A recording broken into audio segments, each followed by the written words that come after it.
Aloha and good day. My name is Jürgen Steinmetz from eTurboNews, and this is a breaking news update.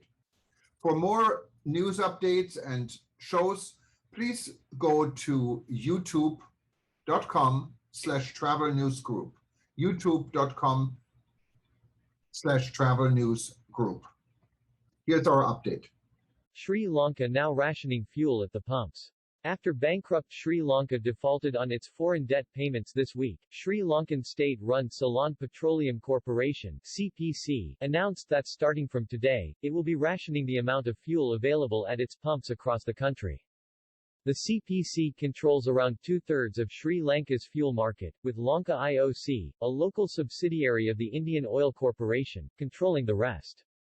Drivers in cars, vans, and SUVs will be limited to 19.5 liters (5.15 gallons) of fuel per purchase, while motorcyclists will be restricted to 4 liters (1.05 gallons), CPC said.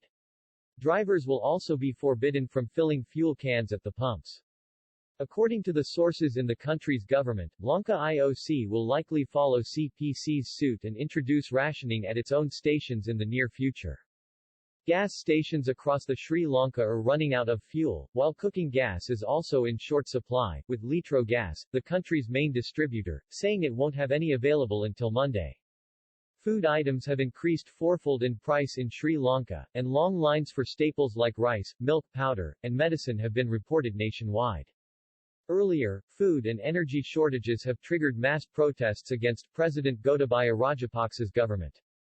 The entire government of Sri Lanka resigned earlier this month, leaving President Gotabaya Rajapaksa and his older brother, Prime Minister Mahinda Rajapaksa, to form a new government. Protesters, however, have continued to gather in the capital of Colombo, blaming the president for their economic misfortune. Sri Lanka's crisis was in part accelerated by the COVID-19 pandemic, as the island nation has lost substantial revenue generated by tourism. High government spending and tax cuts then depleted state coffers, and the state's attempts to pay off foreign bonds by increasing money printing led to skyrocketing inflation. Russia's aggression in Ukraine and subsequent Western banking sanctions on Moscow have made it difficult for Sri Lanka to export tea, a vital cash crop, to Russia and have contributed to rising fuel prices.